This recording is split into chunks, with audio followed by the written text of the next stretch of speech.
Good morning eighth class. ये हमारा हिंदी का पीरियड है। पहले आपका चैप्टर 11 तक कंप्लीट हो चुका है। आज आपका पाठ 12 है, योग्यता की पहचान। इसमें नागार्जुन जी जो एक रसायन शास्त्री थे उनके बारे में बताया गया है। नागार्जुन अपने ज़माने के प्रख्यात रसायन शास्त्री थे। रसायन जानते हो आप? केमिस्ट्री। उन्होंने अपनी चिकित्सीय सूझबूझ से अनेक असाध्य रोगों की औषधियाँ तैयार की। वह निरंतर अपनी प्रयोगशाला में जुटे रहते और नित्य नई औषधियों की खोज करते रहते। यानी कि वो क्या है, नई नई चीज़ों की खोज करते, नई नई चीज़ों की खोज करते रहते, नई नई दवाइयाँ बनाते रहते थे। जब नागार्जुन जी वृद्ध मतलब बूढ़े हो चले तो एक बार राजा ने कहा, राजन, प्रयोगशाला का काम बहुत बढ़ चला है और अपनी व्यवस्था को देखते हुए मैं भी अधिक काम करने में असमर्थ हूँ, इसलिए मुझे अपने काम के लिए एक सहायक की आवश्यकता है। जब वो बूढ़े हो गए तो उन्होंने कहा कि भाई काम बहुत ज़्यादा हो गया और मैं इतना काम नहीं कर पा रहा हूँ, तो मुझे कोई असिस्टेंट चाहिए। राजा ने ध्यान से नागार्जुन की बात को सुना और कुछ सोचकर कहा, कल मैं आपके पास 2 कुशल और 2 योग्य नवयुवकों को भेजूंगा। नवयुवक होते हैं जवान लड़के, तो आप उसमें से चयन कर लीजिए कि आपको कौन सा लड़का चाहिए अपनी सहायता के लिए। अगले दिन उनके पास 2 लड़के आए। नागार्जुन ने उनको अपने पास बिठाया और उनकी योग्यता के बारे में पूछा।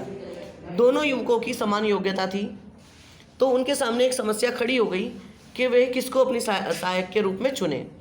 आखिरकार बहुत सोच विचार कर उन्होंने दोनों को एक एक पदार्थ दिया और उनसे कहा कि यह क्या है, इस बारे में मैं तुम्हें कुछ नहीं बताऊंगा, तुम स्वयं इसकी पहचान करो। इसका कोई एक रसायन अपनी मर्जी के अनुसार बना कर लाओ, उसके बाद ही मैं निर्णय करूंगा कि मैं किसको अपना सहायक बनाऊं। दोनों युवक पदार्थ लेकर खड़े हो गए। तब नागार्जुन ने कहा, आप लोगों की मैं परसों प्रतीक्षा करूंगा, यानी कि एक दिन का दिन मैंने आपको दे दिया है। और वे दोनों युवक जैसे ही जाने को हुए, नागार्जुन ने फिर कहा, और सुनो, घर जाने के लिए तुम्हें पूरा राजमार्ग तय करना है। राजमार्ग यानी कि जो राज के रास्ता है वही तय करोगे, जंगलों से नहीं जाओगे। अब दोनों युवक ये अजीब शर्त सुनकर हैरान पड़ गए और सोचने लगे कि आचार्य उनको राजमार्ग से जाने की बात क्यों कह रहे हैं, लेकिन उन्होंने इस बारे में कोई भी सवाल नहीं किया। वो वहां से चले गए। अब तीसरे दिन शाम को दोनों युवक आचार्य जी के पास आए। उनमें से एक युवक काफ़ी खुश था और दूसरा जो है वो खामोश था। नागार्जुन ने पहले युवक से पूछा, क्यों भाई, रसायन तैयार कर लिया? युवक ने एकदम से उत्तर दिया, हाँ बिल्कुल गुरुजी, मैंने रसायन तैयार कर लिया है। और नागार्जुन ने तब रसायन की परख की और उसके संबंध में युवक से कुछ प्रश्न पूछे और युवक ने उनके उत्तर सही सही दिए। तब नागार्जुन ने दूसरे युवक से कहा, तुम अपना रसायन लाए? तो युवक ने उत्तर दिया, आचार्य जी, मुझे बहुत दुख है, मैं अपना रसायन बनाकर नहीं ला पाया, क्योंकि हालांकि आपके दिए रसायन को मैंने पहचान तो लिया था, लेकिन क्यों? नागार्जुन ने पूछा, जब पहचान लिया था तो बनाया क्यों नहीं? युवक ने उत्तर दिया, जी आपके आदेश के अनुसार जब मैं राजमार्ग से जा रहा था कि अचानक एक पेड़ के नीचे एक वृद्ध और बीमार युवक मुझे नजर आया जो दर्द से कराह रहा था। उसको कोई पानी देने को, लोग उधर से आ जा रहे थे लेकिन कोई उसे देख नहीं रहा था, कोई उसको पानी देने को तैयार नहीं था। सब अपने अपने रास्ते जा रहे थे। मुझसे यह उस वृद्ध की दशा देखी ना गई। मैं उसको उठाकर अपने घर ले गया। वह अत्यधिक बीमार था और मेरा सारा समय उसकी चिकित्सा और सेवा में लग गया। अब वह स्वास्थ्य लाभ कर रहा है, इसलिए मैं आपके द्वारा दिए गए पदार्थ का रसायन तैयार नहीं कर पाया। कृपया करके मुझे क्षमा करो। इस पर नागार्जुन मुस्कुरा उठे और उन्होंने स्पष्ट शब्दों में कहा, मैं तुम्हें अपना सहायक नियुक्त करता हूँ। अगले दिन जब नागार्जुन राजा से मिले तो राजा ने आश्चर्य से पूछा, आचार्य जी, जिसने रसायन बनाकर लाया उसको तो आपने अपना सहायक नियुक्त नहीं किया, और जो बनाकर नहीं लाया उसको आपने अपना सहायक क्यों नियुक्त कर लिया? तब नागार्जुन ने बताया, राजन, मैंने उचित किया। जिस नवयुवक ने रसायन नहीं बनाया उसने मानवता की सेवा की। दोनों नवयुवक एक ही रास्ते से गुजरे। एक वृद्ध बीमार को देखकर आगे बढ़ गया और दूसरा उसको अपने घर ले जाकर उसकी सेवा की। मुझे पहले ही ज्ञात था कि राजमार्ग पर एक पेड़ के नीचे बीमार आदमी पड़ा है। स्वयं जाकर उसे अपने यहाँ लाने की सोच रहा था कि संयोग से दोनों युवक आ गए, तो मैंने उनकी परीक्षा लेनी चाहिए और उस युवक ने अपना स्वार्थ भूलकर मानवता की सेवा की, इसलिए मुझे ऐसे ही नवयुवक की आवश्यकता है। मुझे प्रसन्नता है कि आपके द्वारा भेजे गए नवयुवकों में से एक में मानवता थी और मैंने उसका चयन कर लिया। राजा नागार्जुन की यह अनुभव भरी व समझपूर्ण बात सुनकर उनके आगे श्रद्धा से नतमस्तक हो गए। ये कहानी लिखी है राजकुमार जैन ने। मौखिक प्रश्न अपने आप करोगे। नागार्जुन कौन थे? रसायन शास्त्री। रसायन शास्त्री से आप क्या समझते हैं? जो रसायन की खोज करके उनको मिलाकर नई नई दवाइयों का आविष्कार करते हैं। ठीक है। औषधियाँ हमारे किस काम आती हैं?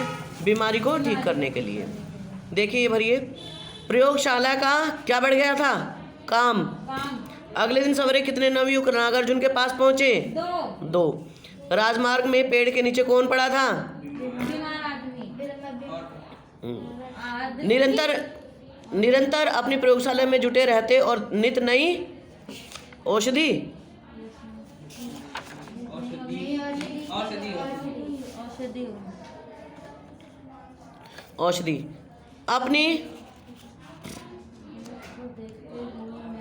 अपनी अवस्था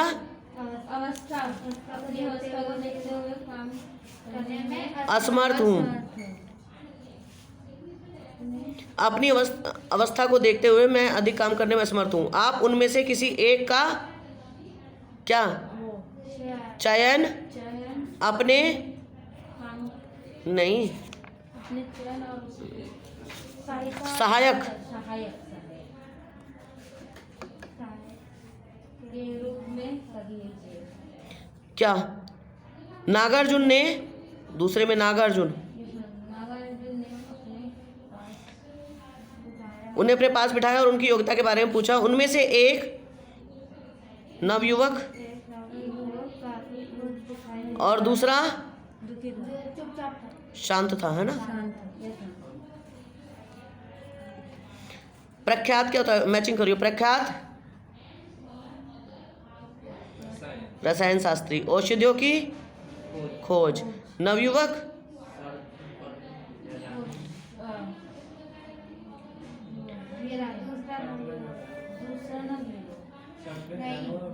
नहीं राजमार्ग पर बीमार आदमी पड़ा था। खामोश दूसरा युवक। नवयुवक शर्त पर हैरान हुआ। ठीक है। राजन, प्रयोगशाला का काम बहुत बढ़ चला है। किसने किससे कहा? नागार्जुन ने राजा से। कल मैं आपके पास 2 कुशल और योग्य नवयुवकों को भेजूंगा। राजा ने नागार्जुन। जी हाँ, मैंने उस पदार्थ की पहचान और कर रसायन तैयार कर लिया है। दूसरे युवक पहले नहीं हो रहा था। पहले ने बोला था कर ली है। पहले ने बोली थी वो दूसरा तो चाह रहा था। तुम लोगों की मैं परसों प्रतीक्षा करूंगा। नागार्जुन ने युवक से। हाँ, युवकों से। मैं तुम्हें अपना सहायक नियुक्त करता हूँ। नागार्जुन ने दूसरे युवक से कहा।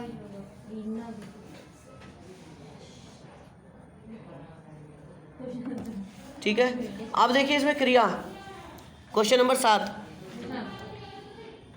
क्रियाओं में से अकर्मक और सकर्मक अलग करनी है। इसमें से आप अपने आप करेंगे। ठीक है। अकर्मक जिसके लिए किसी कर्म की आवश्यकता ना होती है। ठीक है। उपयुक्त वाक्यों में क्रिया लिखो। डॉक्टर रोगी को दवा देता है। माता बच्चे को सुलाती है। साहिल पतंग उड़ाता है। मैं मजदूर से काम करवाता हूँ। बच्चा सर्दी से थर्राता है। ये आपका चैप्टर कंप्लीट हो गया है।